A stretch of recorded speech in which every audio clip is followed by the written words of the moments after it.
Maraming salamat po sa pagtangkilik ng ating video. Hinihikayat ko po kayong mag-like and subscribe para ma-update kayo sa susunod na nakabanata. Tara at umpisahan na natin. Bumuntong hininga si Daryl. Ang sikretong lagusan ay puno ng bifurcations, at malamang ay nakatakas na si Leroy sa sandaling hindi na siya nakikita ni Daryl. Nawala ng pag-asa si Daryl at sumuko na sa paghabol kay Leroy. Nais niyang bumalik sa parehong direksyon kanyang pinagmulan at umalis sa lihim na silid, ngunit natigilan sa sandaling ibaling niya ang kanyang ulo. Patay, hindi niya mahanap ang daan pabalik. Katapusan na. Natigilan si Daryl. Anong dapat niyang gawin? Ang sikretong silid na ito ay masalimuot at komplikado na parang isang maze. Makukulong ba siya roon? Hindi pwede, kailangan niyang maghanap ng paraang upang makalabas at sirain ang incandescent sect upang ipaghiganti ang lilibod. Si Daryl ay natulala tulad ng walang ulo na langaw, iniikot ang lihim na silid habang hinahanap ang labasan. Sa kabilang panig, sa gilid ng bulwagan ng Fuyao Palace, makikita ang dalagang nakaupo at naglilinang doon. Hindi siya gaanong matanda, ngunit napakaganda niya, kaya madali siyang makikita sa isang sulyap mula sa gitna ng karamihan. Siya ang anak ni Leroy na si Lydia. Ang mga istante sa tabi niya ay puno ng mga kayamanan mula sa buong mundo. Ang sinumang manlilinang ay tiyak na mainggit kapag nakita ang mga kayamanang iyon. Matapos makontrol ni Leroy ang Fuyao Palace, tinipon niya ang lahat ng eliksir ng Fuyao Palace at pinakain ito sa kanyang anak na babae para pagbutihin ang kanyang lakas. Dog.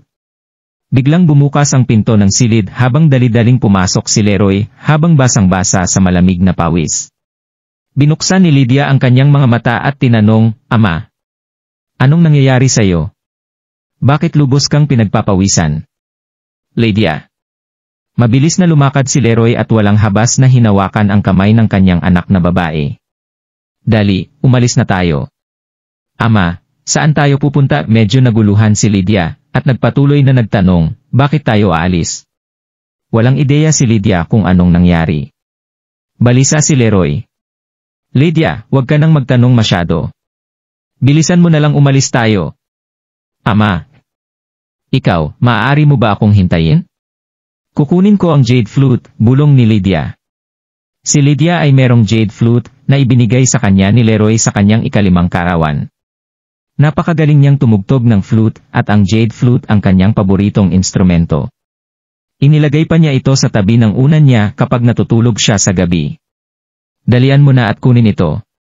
Hihintayin ka ni Ama." Nababahala na si Leroy, ngunit maibiging hinaplos ang buhok ni Lydia. Maaaring siya ay sakim at tuso sa buong buhay niya, ngunit napakamapagmahal niya sa kanyang anak na babae, at hindi kailanman maaaring tanggihan ang kanyang anak na babae. Tumango si Lydia at mabilis na naglakad papunta sa pinto ng silid. Kinuha niya ang jade flute at inilagay ito sa loob ng kanyang damit. "Bilisan mo." Hinawakan ni Leroy ang kanyang anak na babae, at mabilis na umalis. Lumabas si Leroy na may hawak na sulo, nang marating niya ang main flower hall bago ito sinindihan at itinapon sa hall. Nagsimula nang masunog ang main flower hall. "Daryl, masusunog ka ng buhay." Kasuklam-suklam ang mukha ni Leroy. Matapos kontrolin ang Fuyao Palace, maraming plano si Leroy para patayin si Daryl. Naisip na noon ni Leroy na ang 10,000 years fine iron cage ay maaaring hindi mapigilan si Daryl, kaya't binuhusan niya na ng gas ang Fuyao Palace. Sa sandaling nakatakas si Daryl mula sa hawla, ihahatid niya si Daryl sa lihim na silid at magsisindi ng sulo upang sunugin siya ng buhay. Bagaman si Leroy ay gumawa ng ganoong mga plano, hindi niya akalain na makakalabas si Daryl mula sa bakal na hawla. Gawa ito sa 10,000-year fine iron. Maaari lamang niyang sunugin ang Fuyao Palace upang patayin si Daryl. Sumasakit ang puso ni Leroy nang makita ang nagliliyab na apoy. Ang sunog ay hindi lamang sisirain ang Fuyao Palace, kundi pati na rin ang 6 na diwata na nasa sikretong silid pa rin. Sila rin ay marahil ay hindi makatakas. "Daryl, kahit na mamatay ka ngayon ay sulit ito, dahil ang 6 na diwata na iyon ay mamamatay sa tabi mo." Sa kabilang panig, sa lihim na lagusan, gumugol si Daryl ng mahabang panahon sa pag-uusisa, ngunit hindi pa rin niya mahanap ang exit. Balisa siya. "Pita! Gaano ba kalaki ang sikretong silid na ito? Hindi ako maaring makulong dito magpakailanman. Kinakabahan si Daryl ngunit di nagtagal ay may narinig siyang mahina na tinig sa di kalayuan. Para silang boses ng mga kababaihan. Meron bang tao sa lihim na silid na ito? Tuwang-tuwa si Daryl at sinundan ang boses upang hanapin ito. Matapos maglakad ng halos 1 minuto at humigit kumulang 7 hanggang 8 liko, sa wakas ay nakarating siya sa isang silid na gawa sa bato. Ang silid na gawa sa bato ay walang pintuan, ngunit nakapaloob dito ang mga bakal. Natigilan si Daryl sa kinatatayuan, habang natataranta siya sa harap ng mga bakal na yon. Nakita niya ang 6 na diwata na nakaupo sa paligid ng mga iron bar, kasama sina Cindy at Erin. Ang lahat sa kanila ay mukhang labis na mahina, ganap na wala sa kanilang karaniwang ugali at prestihyo. Little wifey. Agad na tumawag si Daryl at tuwang-tuwang lumakad. Sa hindi inaasahang pagkakataon, nahanap niya doon ang mga nakulong na 7 fairies. Gayunpaman. Bakit wala ang second fairy? Daryl. Ang little fairy ay unang nag-react. Inangat niya ang kanyang ulo upang itaas ang kanyang tingin at nagkataong nasalubong ang tingin ni Daryl at naramdaman ang labis na kaligayahan. Ikaw, bakit ka nandito? Matapos ang labanan sa Wishing Star Tower, binigyan ng Little Fairy si Daryl ng 2 volume ng banal na kasulatan. Pareho nilang hindi nakita ang isa't isa simula pa noon.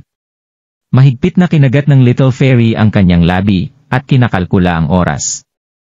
Mahigit 1 taon na mula nang huli silang magkita. Labis siyang nasiyahan na makita muli si Daryl.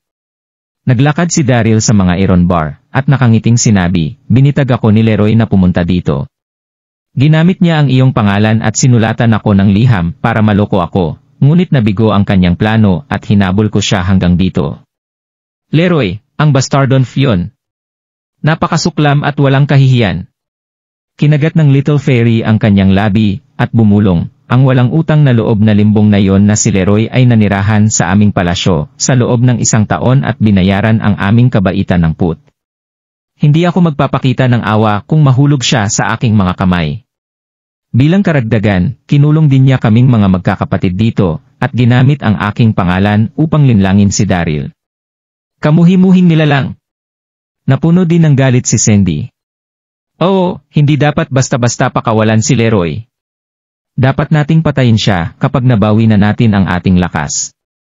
Ngumiti si Daryl at walang sinabi matapos marinig ang 6 na diwata. Tumingin siya kay Irene at nakangiting sinabi, Little wifey, mahigit 1 taon na kitang hindi nakikita. Namimiss mo ba ako? Sa 7 fairies, si Daryl ay pinakainteresado sa Little Fairy. Hindi rin maipaliwanag ni Daryl kung bakit, ngunit gusto niyang lubos na mang-asar sa tuwing nakikita siya nito. Ha? Ang Little Fairy ay namula at galit na tumadyak nang marinig siya. Nangako ka sakin dati na hindi mo na ako tatawagin sa pangalang yan. Si Cindy at ang iba pa ay namula rin dahil lahat sila ay nahihiya at walang imik. Paano pa kaya nagagawa ni Daryl na magbiro? Tuwang-tuwa si Daryl at tumangong nakangiti matapos mapansin ang kanilang reaksyon. O sige, titigil na ako sa pagbibiro. Hawak ni Daryl ang blood-drinking sword at marahan itong kinaway. Click! Nasira ang kandado ng pintuan ng bakal. Nararamdaman ni Daryl na ang 7 Seventies ay nilason, kaya ang kanilang panloob na enerhiya ay nakaselyo. Kung hindi man, ang ordinaryong gate ng bakal ay hindi dapat maging sanhi ng pagkakulong nila. Ang 6 na engkanto ay kaaya-aya na lumabas matapos mabuksan ang pintuang bakal. Nararamdaman ni Daryl ang mabangong amoy patungo sa kanya, at nahuhumaling dito. Daryl, sinabi mo na hinahabol mo si Leroy hanggang dito. Naabutan mo ba siya? Hindi mapigilan ng Little Fairy na siya ang unang magtanong. Kasabay nito, napunta rin ang tingin ni Cindy kay Daryl. Ang 6 na diwata ay napangisi sa put sa pag-iisip kay Leroy, hinahangad na putulin siya ng 1,000 beses. Napakamot ng ulo si Daryl at ngumiti ng mapait. Napakatuso ni Leroy. Pumasok ako sa lihim na lagusan na ito at nawala siya dahil hindi ako pamilyar sa lugar na ito. Ano? Nakatakas ba siya? Nagkatinginan ang 6 na diwata. Bulong ni Cindy. Daryl, ikaw na Martial Emperor ay mas mataas kaysa sa lakas ni Leroy. Bakit hinayaan mo siyang makatakas? Napakatanga mo. Ang 6 na diwata ay mukhang nabigo. Little wifey, hindi ako tanga. Bagaman mas mataas ang antas ng aking paglilinang kaysa kay Leroy, nagawa niyang makatakas dahil tumakbo siya sa lihim na silid na ito sa loob ng ilang segundo. Umiling si Daryl. Ang sikretong silid na ito ay parang maze. Ikaw, mag-ingat ka sa iyong mga salita. Nanginginig si Cindy dahil walang nangahas na tawagin siyang ganon. Bilang pinakamatandang Palace Master, siya ang may pinakakahangahangang pag-uugali sa Seven Fairies.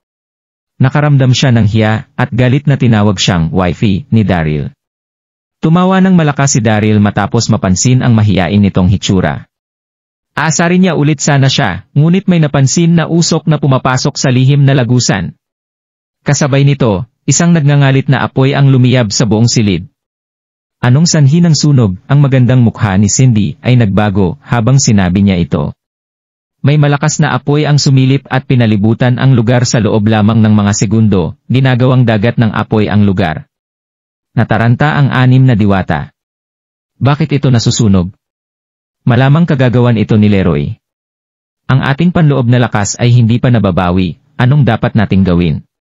Ang 6 na diwata ay yumapak sa pagkabalisa habang nag-iinit ang talakayan. Ang mga mata ng Little Fairy ay kumislap habang itinuturo ang tangke ng tubig sa tabi niya. May tubig dito. Papatayin natin ang apoy. Talagang merong tangke ng tubig sa hindi kalayuan, dahil inilagay ito ni Leroy sa malapit para inumin ng 7 fairies kapag nakulong na sila sa lihim na silid.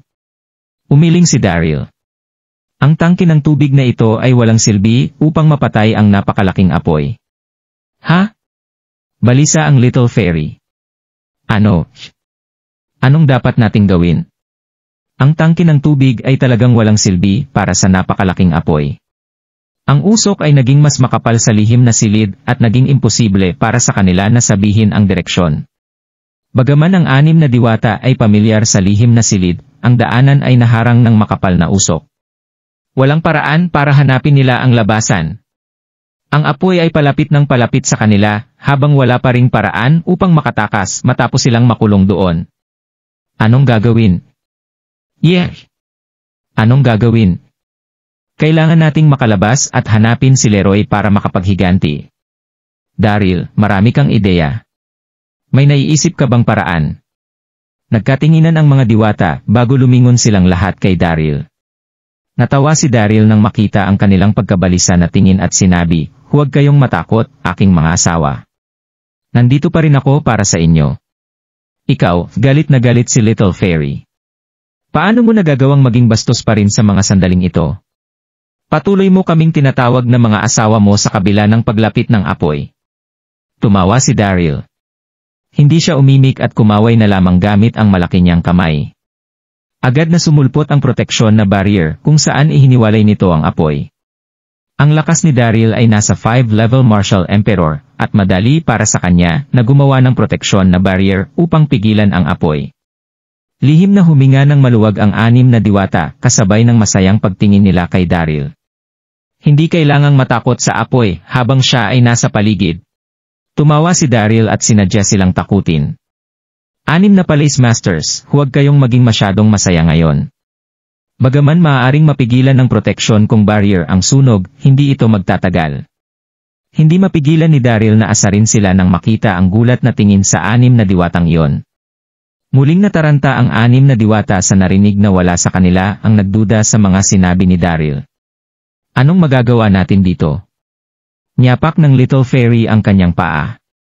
Ang proteksyon na barrier ay sumisimot ng panloob na enerhiya, at hindi alam ng Little Fairy kung gaano katagal mailalatag ni Daryl ang kanyang panloob na enerhiya upang mapanatili ang proteksyon na barrier na ito. Nang nahulog si Daryl sa crater, si Debra ay nagpalabas din ng proteksyon na barrier. Gayunpaman, ang proteksyon na barrier iyon ay tumagal ng higit sa 1 taon dahil sa paglabas crater ng malakas na spiritual aura na sapat para mapanatili ni Debra. Sa sandaling iyon, si Daryl ay nasa lihim na lagusan, at ang proteksyon na barrier ay mawawala sa sandaling ang kanyang panloob na enerhiya ay maubos.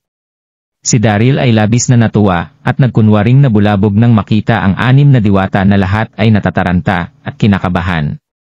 Dali! Bilisan niyong lahat, buhusan niyo ng tubig ang inyong mga katawan, at basain muna ang inyong mga sarili upang hindi kayo masunog. Mag-iisip ako ng paraan. Tumango sina Cindy at Irene bago mabilis na naglakad sa tangke ng tubig. Oh. Tama si Daryl. Dapat muna nating basain ang ating mga damit at takpan ang ating mga bibig upang maiwasang malanghap ang usok bukod pa sa kadahilanang maari tayong masunog. Whoosh! Whoosh! Whoosh! Ang 6 na diwata ay nagtipon sa paligid ng tangke ng tubig at nagsimulang magwisik habang nagsasalita. Sa kisap mata, lahat ay basang-basa at ang kanilang perpektong mga hubog ay biglang lumitaw sa harap ng mga mata ni Daryl. Nakatayo roon si Daryl habang nakatingin sa kanila. Palihim siyang masaya sa kanyang puso. Haha! Ang 6 na diwatang iyon ay may kani-kanilang kalakasan at kahinaan habang ang bawat isa sa kanila na merong pinakakaakit-akit na mga hugis ng katawan. Lalo na kapag ang mahabang dress ay naging mahigpit na nakakapit sa kanilang mga katawan at inilantad ang kanilang mga kurba. Sinumang lalaki ay hindi mapipigilan ang kanilang sarili kapag nakita nila ang mga nasabing eksena. Ang eldest Palace Master ay ang ating may malamig na dugo. Ang 3rd Fairy, 4th Fairy, at 5th Fairy ay kabilang sa mga kakit-akit na tipo. Samantala, ang 6th Fairy at Little Fairy ang magaganda at mapaglarong uri. Para bang sila'y mga totoong diwata mula sa kalangitan kapag nagtitipon silang 6. Lubos na kaasam-asam na makita ang tanawing ito. Masigla ang espiritu si Daryl sa pagkahumaling sa kanilang kagandahan. Daryl! Nang lihim na hinahangaan ni Daryl ang mga diwata, ang basang Little Fairy ay lumakad at dahan-dahang tinanong, may naisip ka na bang paraan? Malinaw niyang napansin ang walang pigil na titig ni Daryl. Gayunpaman, ang Little Fairy ay wala sa mood na magkaroon ng pake sa sandaling yon. Kritikal na iligras muna ang kanilang buhay mula sa sitwasyong ito. Si Cindy at ang iba pa ay tumingin din na may sabik na tingin sa kanilang mga mata. Ang mga nakapaligid na apoy ay naging mas matindi dahil ang buong Fuyao Palace ay malapit nang magliyab sa dagat ng apoy.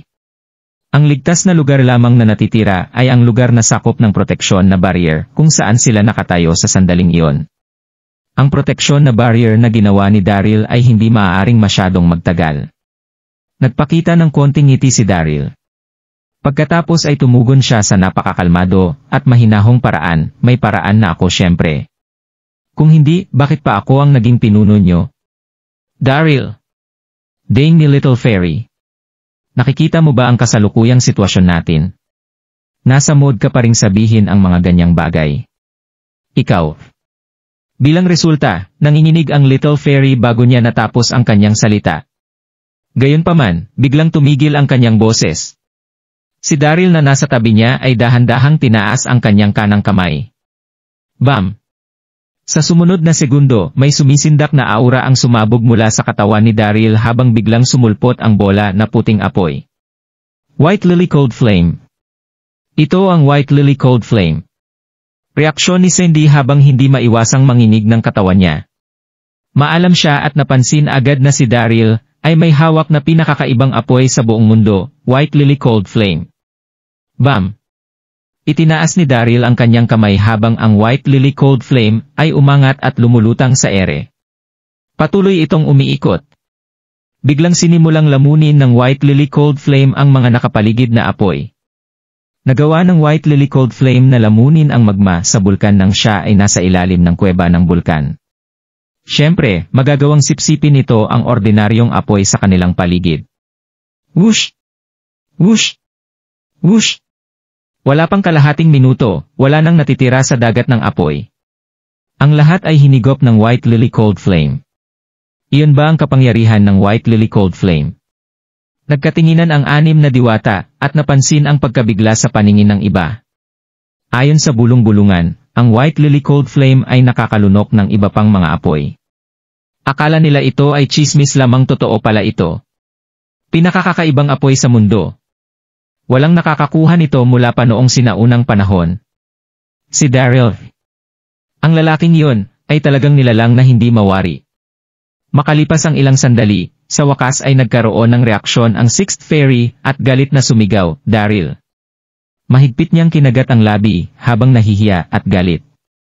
Bakit hindi mo pa kanina nilabas ang White Lily Cold Flame? Pinawisik mo pa kami ng tubig sa isa't isa. Sinadya mo to. Kasabay nito, hindi rin may larawan ang galit ni Sandy. Oo nga. Si Erin at ang iba ay nagbigay din ng reaksyon nang marinig iyon at binigyan ng kahina-hinalang tingin si Daryl. Daryl, sinadya mo bang gawin ito? Ang anim na diwata ay abala sa paninigaw bago tumawa si Daryl at sinabi, Palace Masters, hindi niyo talaga ako naiintindihan. Bakit ko naman sasadyain? Meron nga akong White Lily Cold Flame, ngunit nakalimutan ko. Hindi ka talaga mapagkakatiwalaan. Bulong ni Wendy. Oo, ikaw. Kailan ka ba magiging mas seryoso, hindi mapigilan ng Little Fairy na magdagdag? Mula sa unang pagkakataong nakita niya si Daryl, hindi talaga siya naging seryoso. Sige, umalis na tayo dito kaagad, sabi ni Daryl sabay tawa, habang mabilis na binabago ang usapan. Ang apoy ay napatay at ang usok sa lihim na silid ay nawala. Ang kanilang paningin ay naging maaliwalas, at nakikita ng malinaw ang daanan sa oras na iyon. Pinandilata ni Cindy si Daryl at siya ang unang lumakad patungo sa labasan. Pagkaraan ng ilang sandali, ang anim na diwata kasama si Daryl ay lumabas ng lihim na silid at nakarating sa main flower hall. Ang apoy na itinakda ni Leroy ay maiging sinunog ang main flower hall. Ang main flower hall ay tumpok ng mga guho sa sandaling iyon. Leroy, ang Fuyaw Palace na ngayon ang pinakamasama mong kaaway. Bumulong si Cindy na may luha gamit ang kanyang mahinang boses. Ang main flower hall ay umiral ng humigit kumulang 1,000 taon, ngunit ang lahat ay nagtapos na. Nawala lahat. Ang mga mata ng Little Fairy ay namula habang ang katawan niya ay sobrang nanginginig. Okay. Huwag kang malumbay. Tumawa si Daryl. Pagkatapos ay tumingin siya sa paligid at sinabi, gawin natin ito. Magpapadala ako ng tauhan upang muling itayo ang main flower hall para sa'yo kung magmakaawa ka sa akin. Magiging mas maganda ito kaysa dati. Ano sa palagay mo? Ang Windon Real Estate ay nangunguna sa industriya ng real estate. Bagaman medyo magiging mahal ito upang muling itayo ang main flower hall, hindi ito dapat maging problema sa lahat. Daryl, maaari mo ba talaga kaming tulungan upang maitaguyod ito? Sumulong ang Little Fairy at inosenteng nagtanong. Haha! Oo naman syempre, pero kakailanganin mong magmakaawa sakin para dito.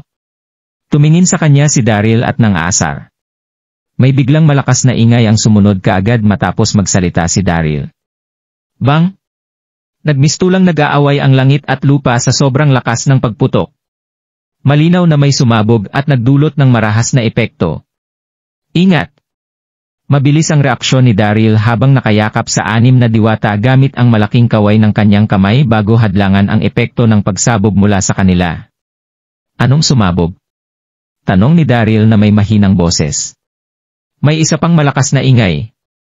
Tila nagmula ito sa Fairy Brewery Tower, sumagot ang Little Fairy habang kinakagat ang labi. Merong underground na palasyo na ginagamit upang mag-imbak ng alak sa harap ng aming main flower hall.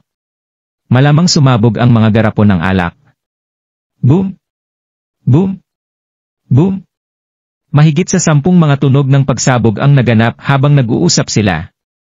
Ang anim na diwata sa braso ni Daryl ay hindi nasaktan. Gayunpaman, ang kanilang mga mukha ay sobrang namumula. Ang mga tunog ng pagsabog ay nagpatuloy sa loob ng 3 hanggang 4 na minuto bago tuluyang tumigil. Noon lamang ay tuluyan na silang binitawan ni Daryl. Daryl, ikaw na mula si Wendy at hindi naglakas loob na tumingin kay Daryl. Malumanay siyang bumulong, paano mo nagawang pagsamantalahan kami? Hindi ba pwedeng maglagay ka na lang ng proteksyon na barrier? Kailangan mo ba talaga kaming iyakapin? Tumawa si Daryl at may sasabihin pa sana, ngunit narinig ang sigaw ni Little Fairy sa sandaling yon. Tingnan mo yan! Ano yan? Bulalas ni Little Fairy at tumuro sa distansyang hindi kalayuan. Tumingin ang lahat sa direksyon ng sinasabi ng Little Fairy. Biglang nagulat si Daryl at ang ibang mga diwata. Ang pagsabog na nagdulot sa paglubog ng lupa at nakagawa ng malaking hukay na may lalim na 100 metro. Ang lupa sa ilalim ay napakalalim pala. Gulat nang magtinginan ang mga diwata. Matagal mula noong nagsimula silang manatili sa Fuyaw Palace, pero hindi alam ng mga ito na malalim ang lupaing nasa harap main flower hall. Nilapitan ni Little Fairy ang malaking hukay, tumingin ito sa ilalim ng hukay at nagulat. Mga kapatid, halika kayo, tingnan niyo. Gulat na gulat ang mga ito nang makalap sa hukay. Higit sa 100 metro ang lalim ng hukay at may lapad itong 50 hanggang 60 metro. Sa malaking hukay ay mayroong gintong pagoda na may taas na 100 metro.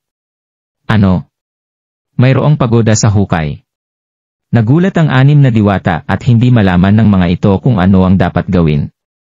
Mayroong mga nakasulat sa gintong pagoda, pero ano ang ibig sabihin ng mga nakasulat? Hindi ko nakikilala ang mga ito. Malumanay na sabi ni Little Fairy.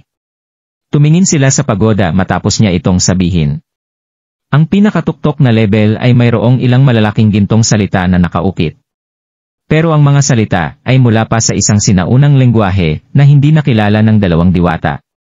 Daryl, naiintindihan mo ba ang mga nakasulat? Tanong ni Wendy. Nang sandaling iyon ay hindi na malayan ng mga diwata na para sa kanilang mga puso ay hindi mapapantayan ang husay ni Daryl. Tiningnan ni Daryl ang mga nakasulat at saka ngumiti. Seal scripts ang mga salitang ito, isang sinaunang klase ng pagsulat at kaunting tao lang ang may kakayahang magbasa nito sa kasalukuyan. Pero hindi ito isang pagsubok para kay Daryl na nag-aral ng Antikes sa loob ng maraming taon, kaya naman hindi magiging problema sa kanya ang pagbabasa ng mga sinaunang sulat. Ninisya nito si Little Fairy at sinabing, 7 salita ang nariyan. Ang nakakamanghang, mahiwagang, kapangyarihang aking gagamitin. Kahit na malakas itong binasa ni Daryl ay nalito pa rin ito. Anong ibig sabihin ng 7 salitang naroon? Buzz! Biglang may lumabas na malaking aura sa gintong pagoda. Sinundan ito ng pangyayaring kailanman ay hindi malilimutan ng mga diwata. Ang gintong pagoda na may taas na higit sa 100 metro ay nagsimulang lumiit hanggang sa maging ilang sentimetro na lang ito pagtapos basahin ni Daryl ang 7 salita bago ito lupimad sa mga kamay ng lalaki. Hindi mapigilan ni Daryl ang pagkagulat. Nagabago ng laki ang pagoda.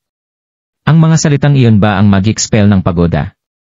Mabilis at malinaw na naramdaman ni Daryl na puno ng enerhiya at aura ang pagoda. Ito ba ay, nanginig si Cindy nang tumingin sa pagodang nasa kamay ni Daryl at nagsalita habang nanginginig ang boses nito. Ito ba ang pagoda bearing Heavenly King Lijing Season Treasures Exquisite Pagoda? Ano? Pagoda bearing Heavenly King Li? Ang 7 Treasures Exquisite Pagoda. Nagulat si Daryl sa mga salita. Alam ng lahat kung sino ang pagoda bearing Heavenly King Li Jing, isang sikat na tao sa world universe.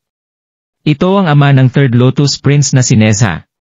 Nasabi ng legendaryo na si Li Jing ay may 7 Treasure Exquisite Pagoda na may kakayahing sipsipin ang mga demonyo at mga halimaw. Ito ang rason kung bakit tinawag siyang pagoda bearing Heavenly King. Maaari bang si Li Jing ang may-ari ng pagodang hawak nito? Sa parehong sandali ay nanginig rin ang iba. Ilang segundo ang nakalipas nang bumalik sa wisyo si Daryl at tumingin kay Cindy bago ngumiti. Palace Master, huwag mong hilahin ang binti ko. Ang pagoda bearing Heavenly King ay nabuhay ilang libong taon na ang nakalipas. Bakit narito ang kanyang pagoda? Hindi ako nagkakamali. Ito ang 7 Treasures Exquisite Pagoda.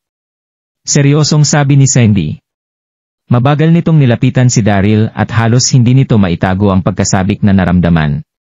Sa nakalipas na ilang libong taon ay nagkaroon ng maraming pinuno ang pagoda. Ang huling may-ari nito ay ang 25 Tiek Fuyao Palace Master. Nakasaad ito sa talaan ng Fuyao Palace, kaya naman sigurado ako tungkol dito. Ano? Ang huling pinuno ng pagoda ay ang ika-negatibo 25 na Fuyao Palace Master. Medyo nagulat si Daryl doon. Tiningnan ni CD ang pagoda at napakunot ng magsalita ito. 500 na ang nakalipas ng ang ika-negatibo 25 na Fuyao Palace Master, na si Amber Slater, ay kasama niya ang taong mahal niya noong nakita nila ang pagodang ito. Nagbuntong hininga si Cindy. Man? Hindi na malaya ni Daryl ang kanyang pagkunit. Akala ko ba ay walang lalaki sa Fuyao Palace? Habang patuloy itong nag-iisip ay narinig niyang nagpatuloy si Cindy. Minahal ni Amber ang alaking iyon, pero hindi niya inakalang lolokohin siya nito. Nagkaroon ng kabit ang lalaki, at nagkaanak sila nang wala pang isang taong magkasama ang dalawa. Matindi ang lungkot at galit na naramdaman ni Amber, kaya ikinulong niya ito sa loob ng pagoda. Huminto saglit si Amber habang puno ng hidwaan ang magandang mukha nito. Matapos noon ay hindi na ito muling nagtiwala sa kahit sinong lalaki. Dahil napag-isipan nitong walang mabuting lalaki sa daigdig, at nagtupad ito ng bagong palatuntunan na hindi na magkakaroon pa ng lalaking alagad ang Fuyao Palace. Hindi nakapagtatakang walang lugar ang kalalakihan sa Fuyao Palace. Ito pala ang dahilan. Tumango si Daryl nang mapagtanto ang lahat bago tumingin sa babae, at nagtatakang nagtanong, ano ang sumunod na nangyari? Nagbuntong hininga si Cindy at banayad na nagsalita. Matapos noon ay hindi na nakita pa ang Seven Treasures Exquisite Pagoda, at nakasaad na lamang ang pangalan nito sa talaan ng Fuyao Palace. Akala ng mga kasunod na pinuno ng palasyo ay sinira ni Amber ang pagoda, pero sinong mag-aakalang inilibing pala nito ang pagoda sa ilalim ng main flower hall. Nalungkot si Cindy. Kinamuhian ni Cindy ang nanloko sa kanyang lalaki. Pero hindi niya ito kayang patayin sa kailalimaan ng kanyang puso, kaya naman inilibing na lamang niya rito ang pagoda. Napabuntong hininga na lang din si Irene, at ang iba pa nang marinig ang sinabi nito. Sandaling natahimik si Daryl habang kinakamot niya ang ulo, at bumulong ito sa sarili ng taos puso. Anong nakakalungkot doon? Ilang daang taon na ang nakalipas nang mangyari iyon, saglit. Biglang may naisip si Daryl habang nakatingin ito kay Cindy. Sabi mo ay pwedeng makulong ang isang tao sa loob ng pagoda. Tumango si Cindy. Siyempre pa ay isang sinaunang grand weapon ang Seven Treasures, mayroon itong walang hanggang kapangyarihan na kayang alisin ang lahat ng nabubuhay, mga demonyo, at mga halimaw. Kilala rin ito bilang Diontrap Pagoda. Tinignan ng may hidwa ang mga mata ni Cindy si Daryl. Ang mga salitang binanggit mo, ang nakakamanghang mahiwagang kapangyarihang aking gagamitin, ay dapat na maging mag-expel ng pagoda para sa pakilala ng master nito, kaya sa ito na ang pagoda. Tumawa si Cindy nang sabihin ito. Noon ay pagmamay-ari ng Fuyao Palace ang pagodang ito, pero ngayon ay si Daryl na ang kinikilala nito bilang pinuno.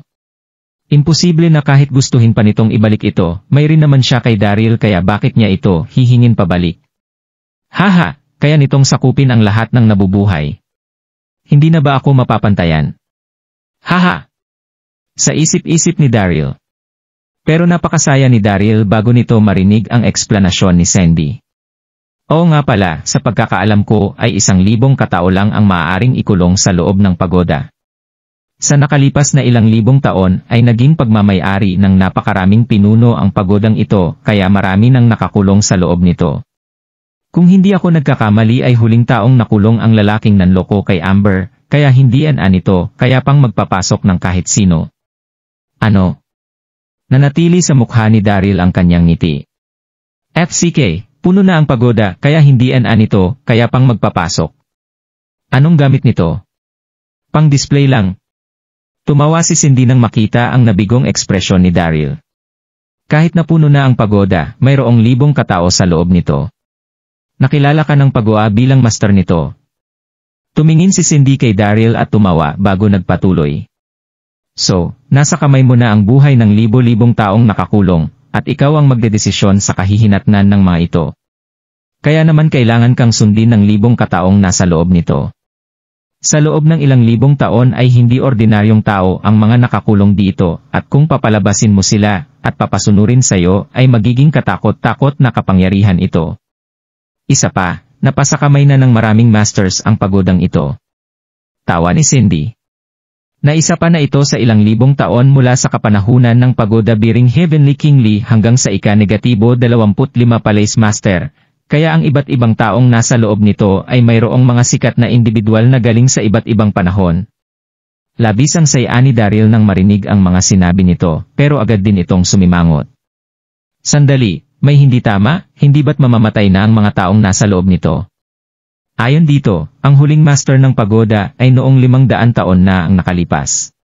Matapos ang napakahabang panahon, ang lahat ng tao sa loob Gian Pagoda ay maaaring naging abo na. Umiling si Cindy. The Seven Treasures Exquisite Pagoda ay isang grand weapon na mayroong lamang espiritual na aura at bumubuo ng sarili nitong espasyo. Hindi mamamatay ang mga taong nakakulong dito.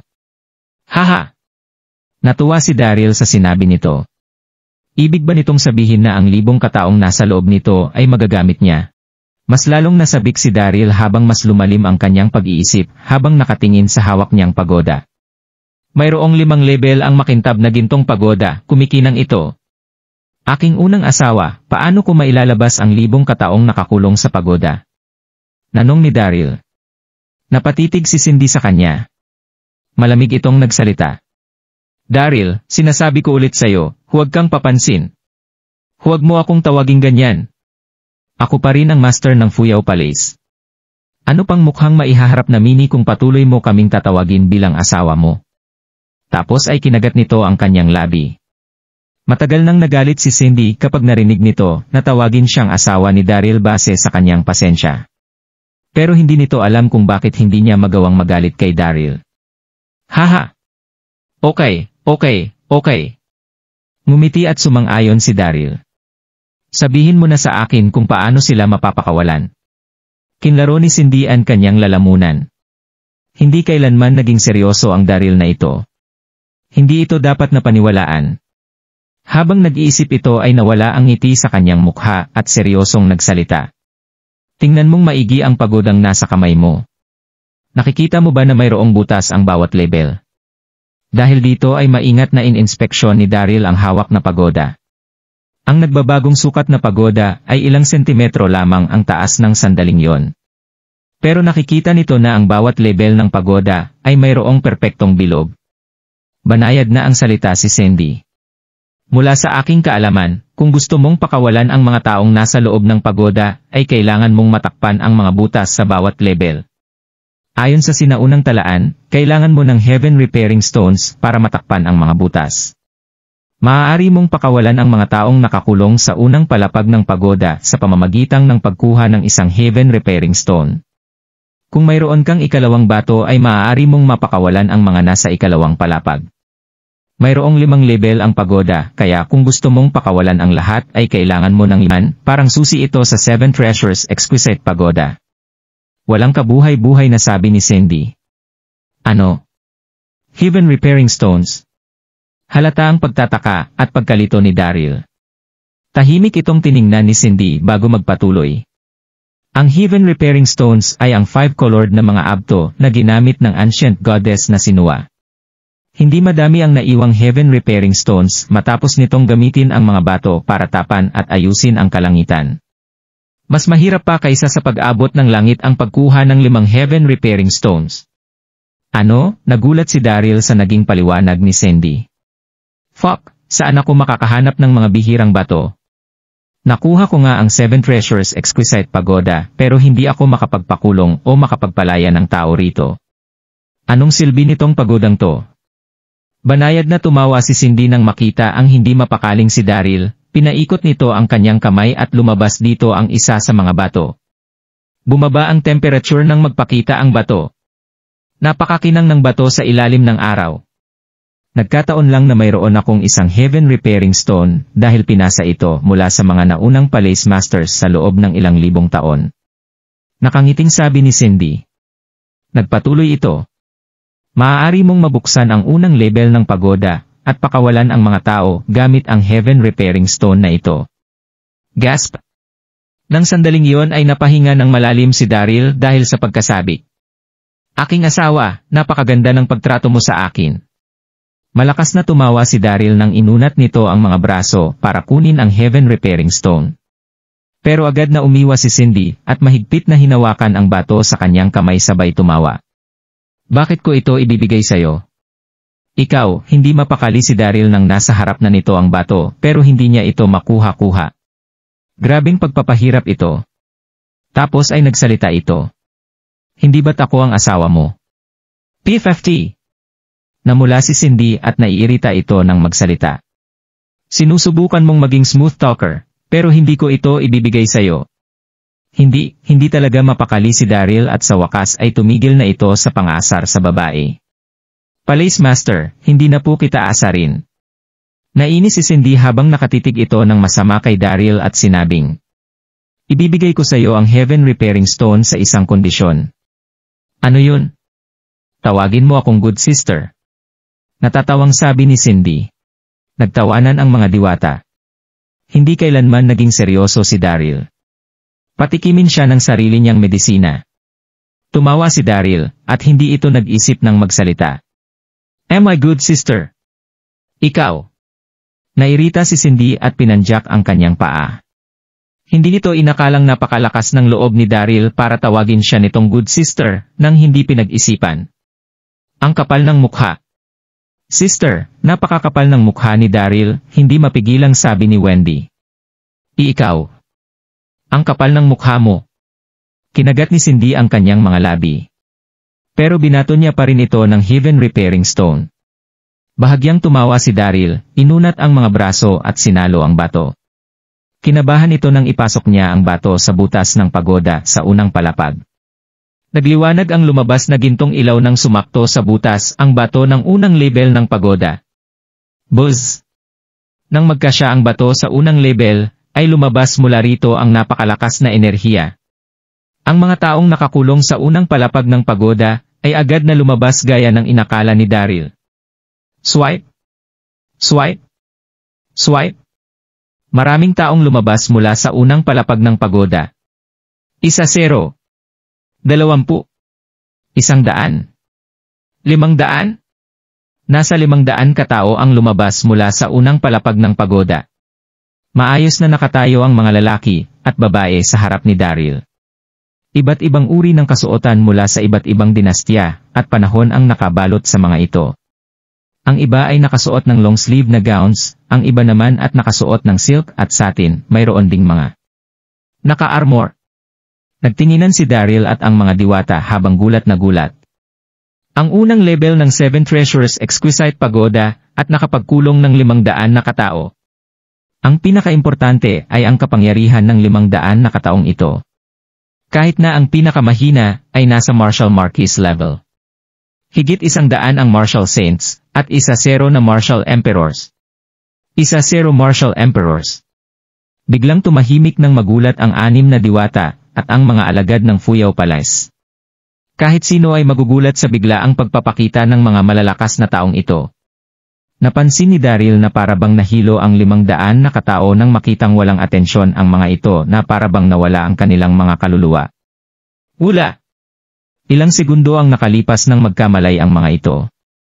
Nagtataka sila nang nilibot ng kanilang mga mata ang lugar, natuon ang atensyon ng mga ito kay Daryl at agad silang lumuhod. Mabuhay ang aming master! Mabuhay ang aming master! Nakulong ng ilang daang taon ang iba sa mga ito, habang ang ilan naman ay nakulong sa loob ng ilang libong taon. Nagtaka pa ang mga ito noong una, pero natauhan din, at naging sobrang excited at sobrang saya ng mga ito. Hindi sila mangmang dahil alam nilang kinikilala ng 7 Treasure Exquisite Pagoda si Daryl bilang master nito na makakapagdesisyon kung sila ba ay mabubuhay o mamamatay sa isang desisyon lamang. Kaya naman, kailangan nila itong tawaging master. Walang magawa ang mga naninirahan sa Fuyao Palace kundi ang magulat nang makita ang 500 na katao. Mayroong 400 na Martial Marquis, higit 100 Martial Saint, at 1-0 na Martial Emperor. Makapangyarihan ang mga individual na ito noon, at nakakagulat ang pangyayaring masaksihan na lumuhod ang mga ito sa kasalukuyan. Huwag ka na lumuhod, tumayo na dyan. Natuwa si Daryl sa eksena, hindi ito makapagsalita sa sobrang pagkasabi. Nagkaroon ito ng 500 na alagad at lahat ng ito ay napakalakas at makapangyarihan. Hindi maipaliwanag ang ganitong damdamin. Sama-samang nakatayo ang 500 na lalaki at babae sa ilalim ng pamumuno nito, sabay-sabay ang kanilang pagkilos. Tiningnan silang lahat ni Daryl. Magkasama ang mga lalaki at babae sa 500 katao mula sa iba't iba't dinastya. Nakakapanibago sa unang kita. Pero naagaw ang atensyon nito ng isang lalaki. Natuon ang mga mata ni Daryl at ng 6 na diwata sa lalaking ito. FCK. Napakapangit ng taong to. Totoong ang rason kung bakit naagaw nito ang atensyon ng lahat ay dahil sa napakapangit nitong mukha. Nasa 30s ang edad ng lalaki. May magkapares na mataas na patusok na mga kilay, kasing liit ng mungbien ang mga mata, pataas ang butas ng kanyang ilong, kasing itim ng tinta ang balat nito at napakakonti LG ng buhok nito. Walang may gustong tumingin muli sa napakapangit na hitsura nito. Hapos matawa si Daryl nang makita ito. Hindi niya napigilan ang sariling magtanong, anong pangalan mo? Mapait nang ngumiti si Daryl nang magtanong. Ang lalaking nasa kanyang harapan ay ang pinakamahina sa kanilang lahat, mabilan sa napakapangit nitong mukha, isa lamang itong level 1 martial marquis. 1,000 katao lang ang kayang ikulong ng 7 treasure exquisite pagoda, kaya nagtaka si Daryl kung bakit kinulong ng isa sa mga dating master ang lalaking ito sa loob ng pagoda. Sa mga mata ni Daryl ay hindi naman sobrang bait at hindi rin sobrang sama ang ugali ng lalaki. Binati nito si Daryl at sumaludo, magalang itong nagsalita. Master, ang pangalan ko po ay Pangtong, ang courtesy name ko po ay Shiyuan. Ano? Nalito ang isip ni Daryl at akala nito ay nagkamali lang siya ng dinig. Ano uli ang pangalan mo? Pangtong at ang courtesy name ko ay Shiyuan. Nakangiting sabi ni Pangtong. Gasp! Biglang napuno ng pag-uusap-usap ang loob ng Fuyao Palace. Hindi mapigilang magulat ng 6 na diwata. Noong Three Kingdoms era, mayroong 2 sikat na military advisors, ang Crouching Dragon at ang Fledging Phoenix. Ang Crouching Dragon ay natural na Zhuge Liang, ang Fledging Phoenix naman ay sinasabing si Pangtong. Nakatala sa history na napakasikat ni na Zhuge Liang at Pangtong. Pero napakapangit ni Pangtong. Bumagsak ang panga ni Daryl at napuno ng pagkagulat ang kanyang mukha habang hindi makapaniwalang nakatingin kay Pangtong. Sinong sinabi mong ikaw ay? Ang Fledging Phoenix. Ang sikat na advisor noong Three Kingdoms era. Ang kasama ni Zhuge Liang na binansagang Crouching Tiger at Fledging Phoenix, ang taong yon. Tumango si Pangtong bago ngumiti at magalang na nagsalita. Opo, ako nga. Hindi ko inakalang alam ng master ang palayaw na ito. Ang pangalang ito ay hindi totoo, hindi totoong pangalan. Medyo natuwa si Pangtong sa naging reaksyon ni Daryl. Huminga ng malalim si Daryl at hindi na nito kayang itago ang pagkasabi. Nakatala sa historya ang paghatid ni Pangtong kay Liu Bei sa digmaan at sa kasamaang palad ay napatay ito nang matamaan ng pana noong panahon ng Three Kingdoms. 36 taong gulang lamang ito nang mamatay. Ngunit mukhang hindi ito namatay, at nakulong lamang sa loob ng 7 Treasure Exquisite Pagoda. Isa pa, hindi opisyal na naitala sa historya na usap-usapang napakapangit ni Pangtong. Akala ni Daryl ay hindi totoo ang sabi-sabing ito. Ngumiti at tumango si Daryl. Kahit na pangit ito ay talentado pa rin ang lalaki. Hindi ito isang ordinaryong tao, dahil nasabing kasing level nito ang talentong mayroon ang sikat na si Zhuge Liang. Napakasaya ni Daryl habang naiisip ito. Seryoso itong tumingin kay Pangtong at sinabing, sabihin mo sa akin, anong klase ng mga tao ang nakakulong sa ibang mga level ng pagoda? Puno ng pag-asa ang ekspresyon ni Daryl nang sabihin niya ito. Nagpakita ang isang historical figure na Fledging Phoenix sa unang level pa lamang ng pagoda. Napaisip ito kung sino pa ang ibang mga makapangyarihan na tao ang nakakulong sa ibang mga level. Ngumiti si Pangtong ng sandaling iyon at nagsalita. Master, paniguradong marami pang makapangyarihan na tao ang nasa ibang level ng pagoda. Pero bawal level ay mayroong enchanted barrier, kaya hindi ako sigurado kung sino-sino ang mga taong nasa itaas namin. Labis na nagulat si Daryl sa narinig. Mas malalakas ang mga taong nakakulong sa pangalawang level kaysa sa unang level. Mayroong 10 Martial Emperors. Sa unang level. Gaano kaya kalakas ang mga nakakulong sa pangalawang level? Sobrang nagtaka si Daryl, sa kasamaang palad, hindi nito mapakawalan ang mga taong nasa pangalawang level kapag wala itong Heaven Repairing Stones. Ngunit hindi madaling makuha ang mga bato.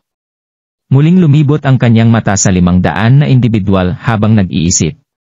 Sa tabi ni Pangtong ay mayroong babae at lalaki na nakakuha ng atensyon ni Daryl. Mukhang mag-asawa ang dalawa. Napaka-charming ng lalaki, mapula ang mga mata nito at mayroon itong malaking bear tattoo sa likod. Ang babae naman ay maganda, mayroon itong maliwanag na pulang ahas na tattoo sa kanyang balakang. Pareho silang level 2 Martial Emperor, ang pinakamalakas sa unang level ng pagoda. Kayong dalawa, anong pangalan nyo? Naglakad si Daryl sa kanilang harapan, nagbigay tingin ito sa lalaki, at nagtanong. Master, pareho kaming walang pangalan. Magalang nasabi ng lalaki, at nagbaw ito. Tinatawag akong Red Eye Warrior ng mga tao sa martial arts. Tinuro nito ang katabing babae. Ito ang aking asawa, binansagan siyang Blazing Snake Queen. Ang Red Eye Warrior at Blazing Snake Queen. Tumango si Daryl. Tapos ay may binulong ang kanyang puso bago itabi ang 500 katao. Kinilala ng pagoda si Daryl bilang master nito, at hinayaan niyang lumiit ang pagoda ng sandaling iyon, hanggang sa ilang sentimetro na lang ang taas nito, dahil lang sa isang pagbabago ng isip nito. Muli niya itong hinawakan.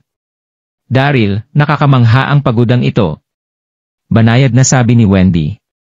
Oo, hindi lang nito kayang magbago ng laki, kaya rin itong magkulong ng mga tao sa loob. Nag-usap-usap ang mga diwata. Natawa si Daryl sa mabuting naramdaman tungkol dito. Nilapitan siya ng namumulang si Little Fairy. Hinawakan ito ang pagoda at malumanay na nagsalita. Ilang sentimetro lang ang laki ng pagoda. Tutulungan kitang lagyan ito ng pulang laso para masusuot mo ito sa iyong lig na parang kwintas, at para hindi rin ito mawala. Naglabas ng pulang laso si Little Fairy, at itinali ito sa pagoda habang nagsasalita. Ngumitit si Daryl at tiningnan ang suot na pagoda. Hindi nito mapigilang magsalita at sabihin, ang asawa kong si Little Fairy ang may pinakamagandang pagtrato sa akin. Namula si Little Fairy sa sinabi nito, at nahihiyang nagsalita. Ikaw uyan ka na naman. Kapag walang masamang nangyayari ay nagsisimulang mang-asar si Daryl. Napakasakit nito sa ulo. Tumingin ng masama kay Daryl ang ilang diwata bago pumalakpak si Wendy. Sige, nasaan nga pala ang ating pangalawang kapatid? Hindi ko siya nakita. Nang sabihin niya ito ay nagsimulang mag-alala ang ilang diwata at nag-utos sa mga alagad na hanapin ito. Nako, sa tingin mo ba ay kunuha siya ni Leroy Henderson? Oo, pero nakataka si Leroy kaya sa tingin ko ay napakawalan na ito. Nagsimulang maghanap ang mga ito habang nagsasalita, hindi katagalan ay nakita ng isang alagad ang sunog na katawan ng pangalawang diwata, halos hindi na ito makilala. Pero nakilala ni Cindy ang suot nitong jade bracelet, at sigurado silang ito ang pangalawang diwata, si Chlo Ken. Sister! Nang sandaling iyon ay malakas na umiyak si Little Fairy dahil sa labis na lungkot na nawamdaman nito, mabilis itong lumapit. Hindi nito mapigilan ang paghagulgol. Leroy Henderson! Hindi ka maaaring mabuhay kasabay ng Fuyao Palace. Kailangang mamatay ang isa. Pupunta ako sa malayo upang ipaghiganti ang pangalawang kapatid. Oo. Maghiganti. Say! Sa sandaling iyon ay labis na nasaktan ang puso ni Daryl at hindi nito mapakalma ang alab ng damdamin. Sa katunayan ay hindi ito malapit sa Second Fairy. Pero kasama ito ni Cindy White at ng iba pa sa pagtulong sa Donghai City. Mayroon silang malalim na pangunawa sa kabutihan at hustisya na talagang nakakamangha. Nang sandaling iyon ay sinunog ito ni Leroy sa withered flower, hanggang sa mamatay, talagang nakakadurog ng puso. Sa kabilang banda ng New World. Ang Crescent Lake ay ilang kilometro ang layo sa labas ng Royal City. Nakuha ng Crescent Lake ang bansag dito dahil sa parang crescent nitong hugis. Sikat ang tourist spot na ito dahil sa malapainting nitong tanawin. Maraming tao sa lawa habang maliwanag ang sikat ng araw, maraming pumunta ngayon dito para maglaro. Pero mayroong pangpang na may pinakapagandang tanawin ilang metro lang ang layo, walang lumalapit dito. May maganda at maliit na bangka rito, nakaupo rito ang mapayat na anyo, may katabi itong maliit na batang lalaki. Sinusubukang mangisda ng batang lalaki gamit ang maliit na net. Ito si Monica Vaughan at ang kanyang anak na si Ambrose Drabby. Umupo si Lord Kennybread sa kanilang harapan at ngumiti. Masaya ang kapaligiran. Maganda ang panahon kaya naman dinala ni Lord Kennybread sina Monica at Ambrose sa Crescent Lake para mag-rafting. Noong una ay gustong ipasara ni Lord Kennybread ang buong Crescent Lake para maging enggrande ang pagsasama nila ng asawa dahil isa siyang Diyos at mayroong itong kapangyarihang gawin yon. Pero sa tingin ni Monica ay sobra ito. Nagbigay ito ng pahayag at sumang-ayon si Lord Kennybread na gawin itong simple at magsuot ng kaswal na damit. Kahit na ganoon ay nagdala ito ng 12 gwardya para magbantay sa paligid at hindi hayaang makalapot sa kanila ang kahit na sino. Sa puso ni Lord Kennybread ay numero 1 prioridad niya ang kanyang asawa't anak. Kaya naman dinala niya ang dalawa sa labas para maglaro at hindi hayaang makalapit ang mga ordinaryong tao sa kanila. Amang kamahalan, hindi po ako makahuli ng isda. Hawak ni Ambrose ang maliit na fishing net, naiinis itong nakatingin sa mga lumalangoy na isda sa tubig habang nakanguso. Bakit napakabilis gumalaw ng mga isda? Hindi niya mahuli ang mga ito. Ambrose, lumapit ka rito. Natatawa si Lord Quennybread nang kumaway ito kay Ambrose. Mabilis na tumakbo palapit si Ambrose at tiningnan nito ang mga mata ni Lord Quennybread. Nakalimutan mo na ba ang tinuro kong cultivation method?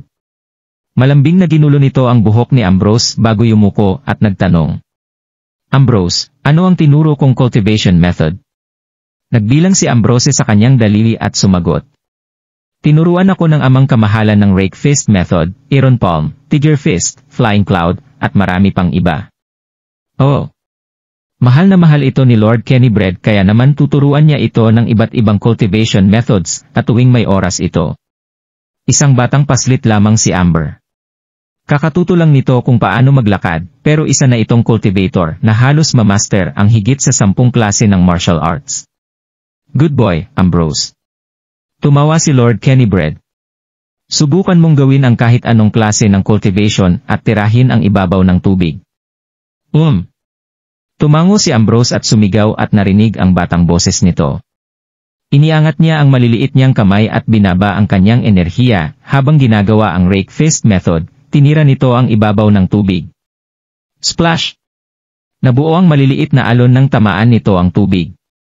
Biglang lumakas ang agos ng tubig at nabuo ang isang ipo-ipo. Hindi katagalan ay naiangat ng ipo-ipo ang hindi mabilang na isda na may lawak na ilang dosenang metro sa loob lamang ng ilang segundo. Amang kamahalan, napakarami po isda. Natuwa si Ambrose habang tumalon-talong ito. Nagsimula itong gamitin ang kanyang maliit na fishnet para mangisda. Nakangiting nagtinginan sina Lord Quennybread at Monica. Sa kanyang puso ay nagpapasalamat ito para kay Lord Quennybread. Hindi niya ito hinayaang hawakan siya nito sa loob ng mahabang panahon. Pero ang pagmamahal ng lalaking ito para sa kanya at para kay Ambrose ay mukhang umaangat sa bawat paglipas ng araw. Kung nagustuhan mo ang mga ganitong video, huwag mong kalimutan mag-like and subscribe. Panoorin mo na rin ang mga naunang kabanata para lalong maubos ang oras mo.